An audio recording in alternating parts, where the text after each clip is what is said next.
Information discussed in this podcast may be sensitive in nature to some listeners. Listener discretion is advised.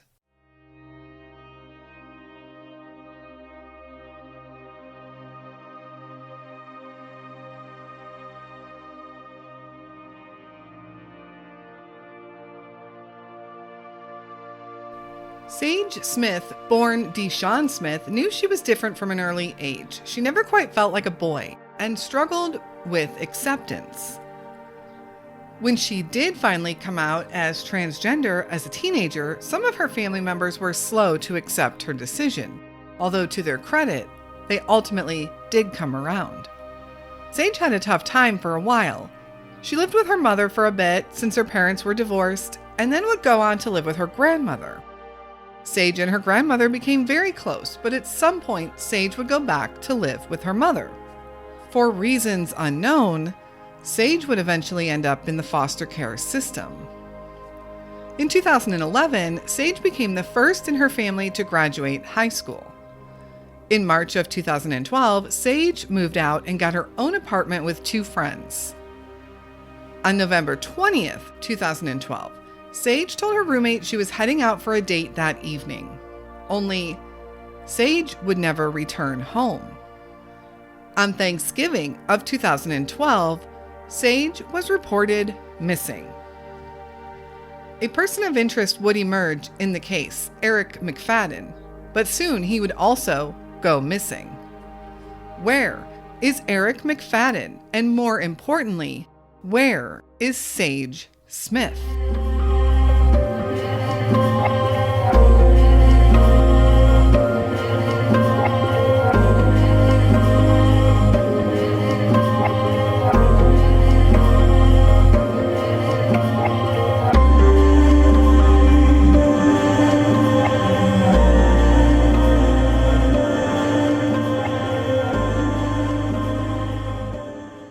Hello, and welcome back to the Where Are They podcast.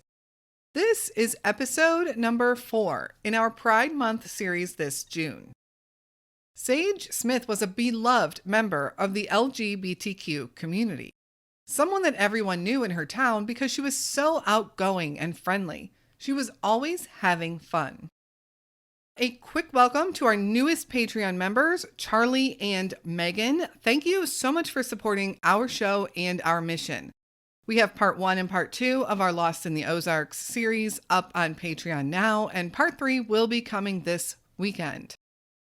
If you are interested in supporting our show and receiving extra bonus episodes, you can find us at patreon.com/wherearetheypodcast. This episode is partnered with ButcherBox. More on them in a bit. So let's discuss the case of Sage Smith and, to a lesser degree, the case of Erik McFadden. This case will take us to the city of Charlottesville, Virginia. Now, I want to be quite clear here from the beginning. Sage is believed to be the victim here, and Erik a possible perpetrator. I also want to mention that since at the time of her disappearance, she was going by the name Sage, so that's what I will be referring to her as. That's what she wanted and how she identified herself. Sage Smith was born Deshawn Smith on December 13th, 1992, to parents Latasha Dennis and Dean Smith. Shortly after her birth, Latasha and Dean divorced. Dean would actually go on to spend some time in prison due to drug charges. Latasha struggled to raise Sage on her own, and eventually Sage would go live with Lolita Smith, her paternal grandmother. Lolita has been very outspoken regarding Sage's disappearance, saying that the two were exceptionally close. Sage was her first grandchild, and she thought that they had a very special bond. After Sage's mother remarried, Sage would go back to live with her for a while. The circumstances are unclear, but shortly after that, Sage would end up going into foster care. Sage came out to the world as a teenager, as a transgender. It was tough for some of her family members to understand at first, but it seems most of them did eventually come around. Sage's father had the toughest time with it, but he remembers one of his other children telling him that he promised to love all his children for who they were. And he realized that Sage was just being who she wanted to be, who she had to be. And his relationship with Sage after that point was a good one. In June of 2011, Sage became the first member of her family to graduate high school. The following year, in March of 2012, Sage got her own apartment and asked two friends to come live with her. The three of them shared this apartment in Charlottesville, Virginia. Charlottesville is a college town, home of University of Virginia. It is located just northwest of Richmond, Virginia, and southwest of Washington, D.C. Sage loved being on her own, being independent, but she kept in regular contact with her parents and her grandmother. She also had several step-siblings since both of her parents had remarried. Sage and her friends also frequented a local club in Charlottesville, the only club at the time that was known as a queer club, and welcomed Sage and her friends. Sage loved it there. She felt comfortable there. She loved to dance and be the life of the party. And she even created YouTube videos of her dancing. The events leading up to Sage's disappearance were nothing really out of the ordinary, nothing that any 19-year-old wouldn't be doing. But something would happen to Sage Smith. The disappearance.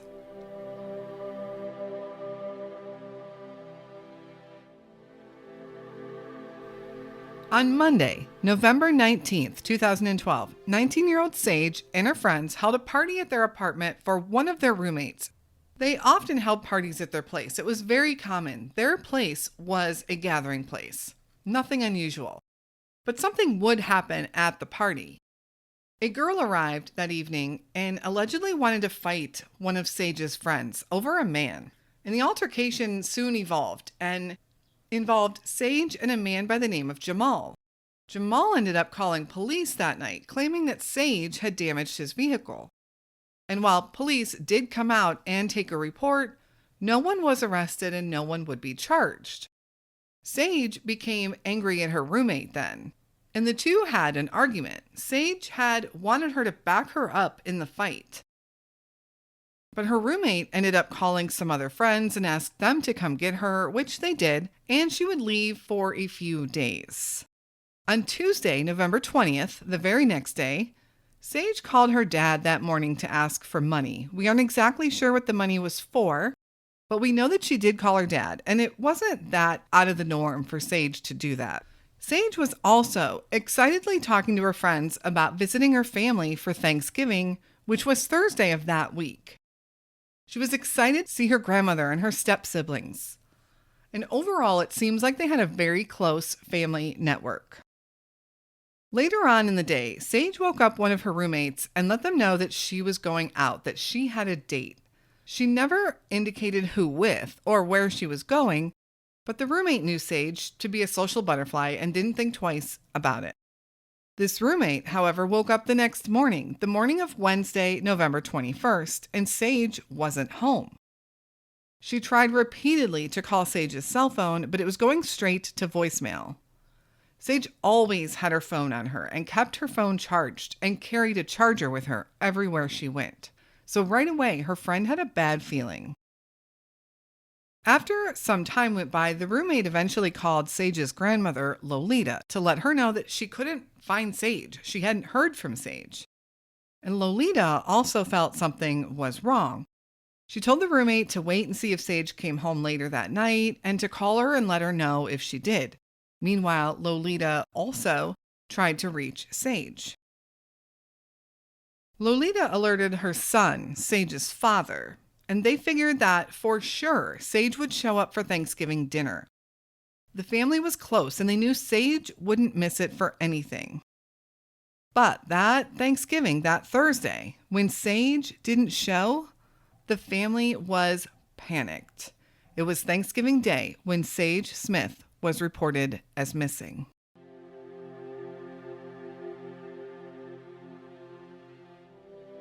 The search.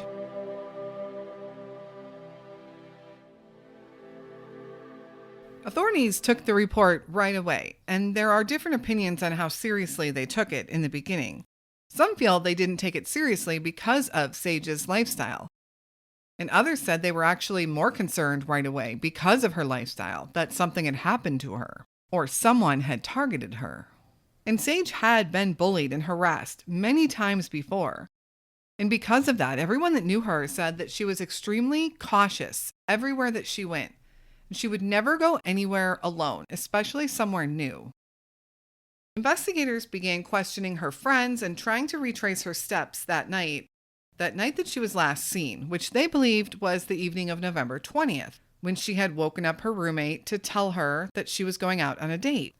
After questioning people, they learned that one of Sage's stepsisters had actually seen Sage that night around 6:30 p.m. in Charlottesville, specifically on the 500 block of West Main. She had been talking to someone on the cell phone, and the only thing her sister heard her say was that she'd, quote, be there in 10 minutes, end quote. From there, the trail went cold. Detectives decided to subpoena her cell phone records. Who was she talking to? They needed to get some clues and a direction to go in. But they knew that the results of their subpoena would take a few days, and family wasn't willing to wait. They were actually able to log into her account and view her records themselves. They found the last phone number that she had contact with, but it was an out-of-state number that they didn't recognize. When they called it, no one answered. One of her family members posted it to Facebook asking for help identifying that number. And they learned from a friend that it belonged to someone named Erik McFadden.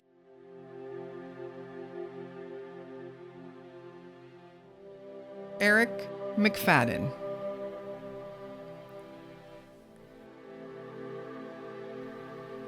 Erik McFadden was a young man who was gay or bisexual, but was not out of the closet yet, so to speak. He was apparently terrified of coming out.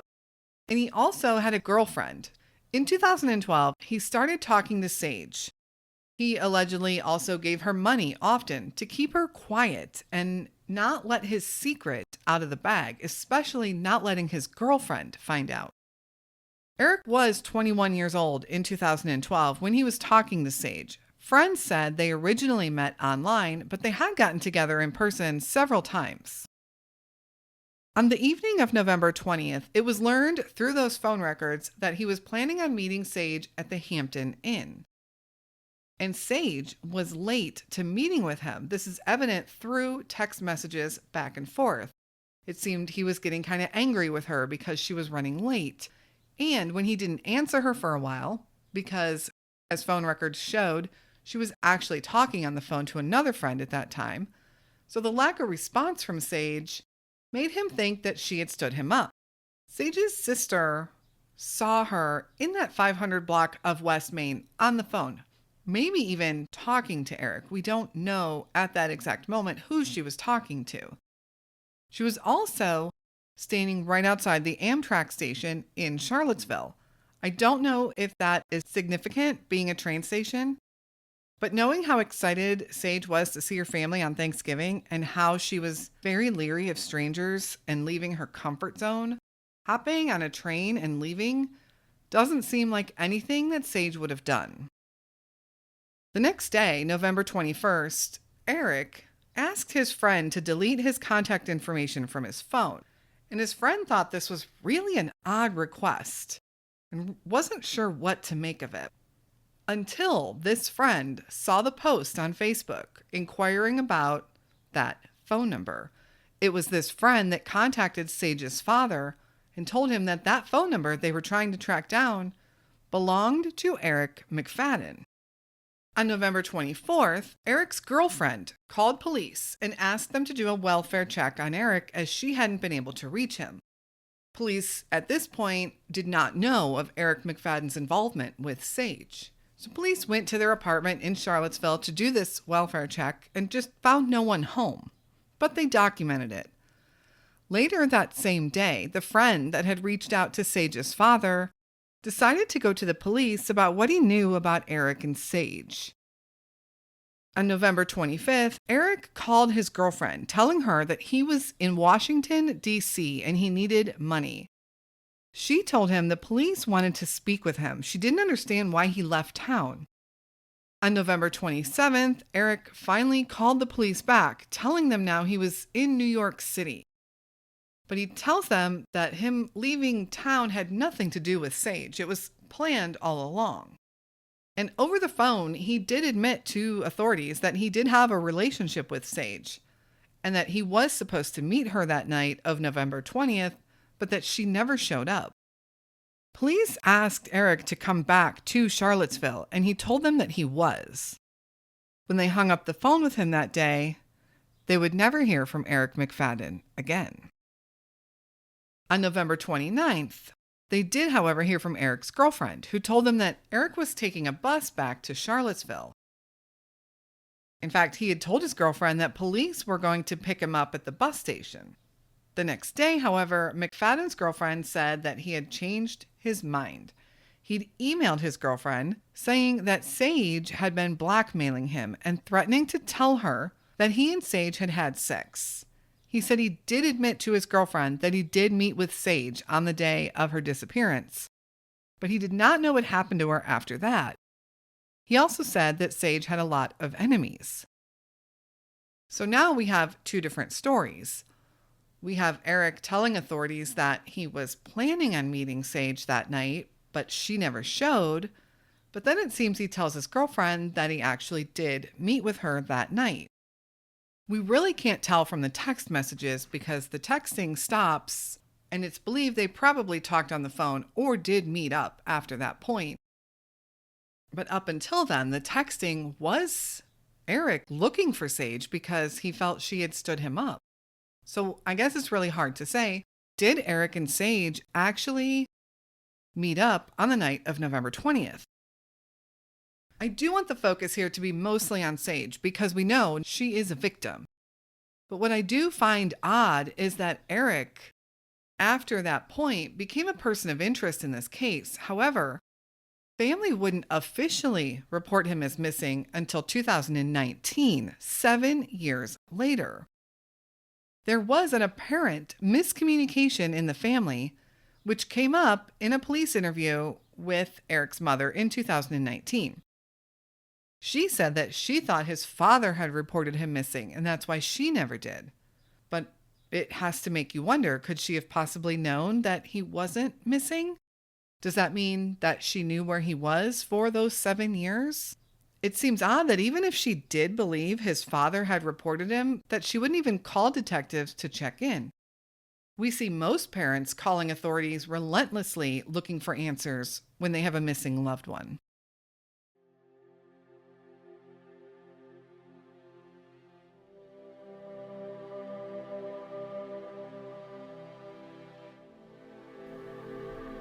The investigation.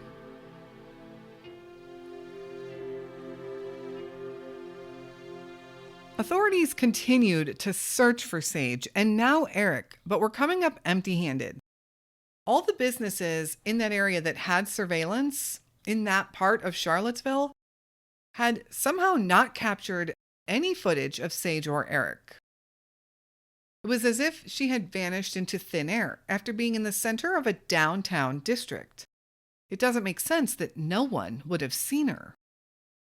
Erik, they believed, went on the run. Law enforcement would reclassify Sage's case from that of a missing person investigation to a homicide investigation.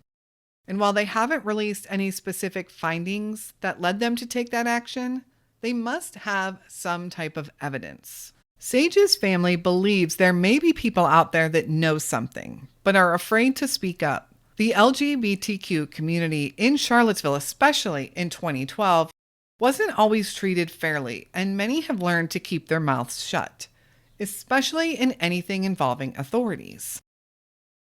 What was also heartbreaking for the family is that in 2014, a young college student named Hannah Graham went missing.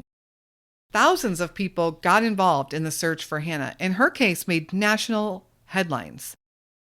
Even the police chief said hundreds of media trucks from all over the country converged on Charlottesville. Thousands of people hit the ground and searched for Hannah, physically searched. Where was that attention in 2012, just 2 years prior, for Sage, a missing 19-year-old? Where was the media then? Where were the thousands of people coming out to help search for her? Sage's family says their hearts were broken for Hannah's family and what they were going through, but they were sad for Sage, too. She also deserves that attention. She deserves to be found. Sadly, Hannah was found deceased, and the man responsible for her death was arrested.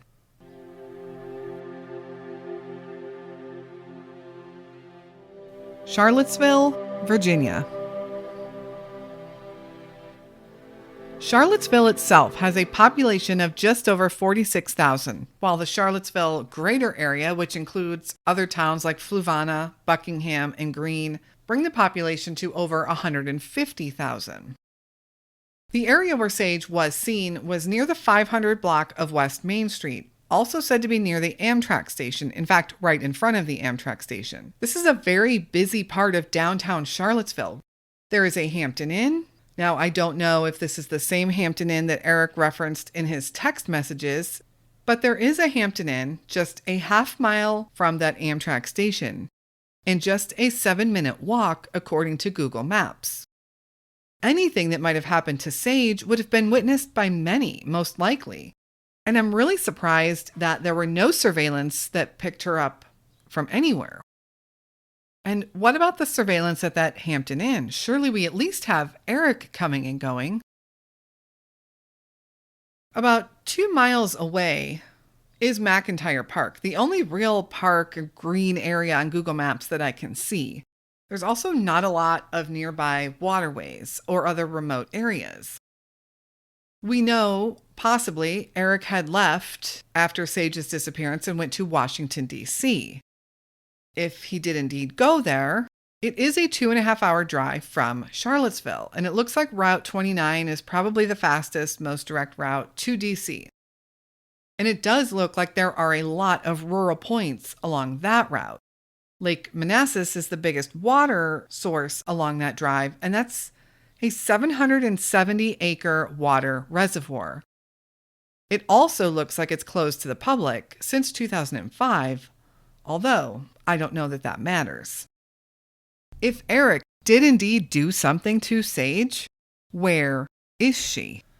Or did Erik take off and go on the run because he was afraid of being blamed for something happening to Sage when he in fact was innocent? The aftermath.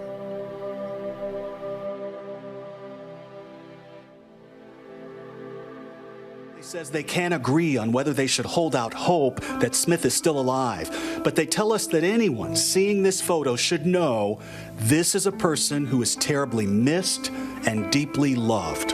You could just be watching something on TV and you could wish, I wish he would just walk in right now. Personally, I feel that, that he's no longer with me. Because there's no way. There's no way that he would not be here. Most about it is that what it is saying to me, our current situation, is that this life just isn't as important as others. Yeah. And I just can't get with that. It feels as if you're like kind of begging people to care about it. Does it feel like you're getting more help from both people like me and the police late? Definitely. If we had coverage in the beginning, that it could have went different. After time, people forget things and, life is busy. So, people have other things to think about. So that little small thing could have helped the case. Amy Sarah Marshall, president of Charlottesville Pride and the organizer of the September Pride Festival, was quoted saying, quote, "There's a general dismissive attitude towards Sage's disappearance. We want to make sure this gets as much attention and value from the community as a whole as any other disappearance would." End quote. Amy went on to say that she wanted to see the city implement a human rights commission and develop better communication around issues affecting minority communities like hers, the LGBTQ community of Charlottesville. Quote, "I'm not pointing a finger at any one organization or entity at all. I think this is a great opportunity for us as a community to look at how we can efficiently respond to someone missing." End quote. Charlottesville Police Chief Tim Longo has defended his department's actions from the beginning. Longo said in an interview, quote, "I see this as a member of my community who is missing and nobody knows why. Where we are in the process, we're really not in a position to share. And that silence, which has meaning and purpose, can sometimes be perceived as disinterest and inaction. That couldn't be farther from the truth." End quote. Sage's disappearance is now considered a homicide investigation, but the truth remains. We still have no idea where Sage is or what may have happened to her. Erik McFadden remains the main person of interest. Sage is described as an African-American female who was born a male. She had black hair, which she generally wears long and in braids, and brown eyes. She also often wears a variety of different wigs. Some reports may use Smith's legal name, Deshawn, or her adopted name, Sage, and may refer to her by either male or female pronouns. Her ears and eyebrow are pierced. Sage stood 5 foot 8 inches tall and weighed around 130 pounds when she was last seen in 2012. She was believed to have been wearing a black jacket, dark gray sweatpants, a black scarf, gray and black rain boots with pink and purple lining, and possibly a bleached hooded sweatshirt. She was 19 years old when she vanished and would today be 29. If you have any information on the whereabouts of Sage Smith, please contact the Charlottesville Police Department at 434-970-3280. Likewise, Erik McFadden also remains missing. Erik is described as an African-American male, 5 foot 10 inches tall, and weighing around 190 pounds when he was last seen also in 2012. If you have any information on the whereabouts of Erik McFadden, please contact the Charlottesville Police Department at 434-970-3280. Thank you all so much for listening to the story of Sage Smith. I truly believe someone out there knows something. And I also believe Erik McFadden can be found, and he may hold the key. He may hold the answers, whether he is responsible for something or not. Authorities have stated also that Erik could be in the areas of Atlanta, Georgia, Baltimore, Maryland, Columbia, South Carolina, or even Rochester, New York. Please share this case any way you can. Someone certainly knows something. I want to give a quick shout out again to our partner for this episode, ButcherBox. Please check out the link to them in our show notes. We'll have it over on social media as well. If you're looking for other ways to get involved, consider joining us over on Patreon. If you have any case suggestions for us, please email me at canwefindthem@gmail.com. We will be back again next week. And until then, stay safe and hug your loved ones.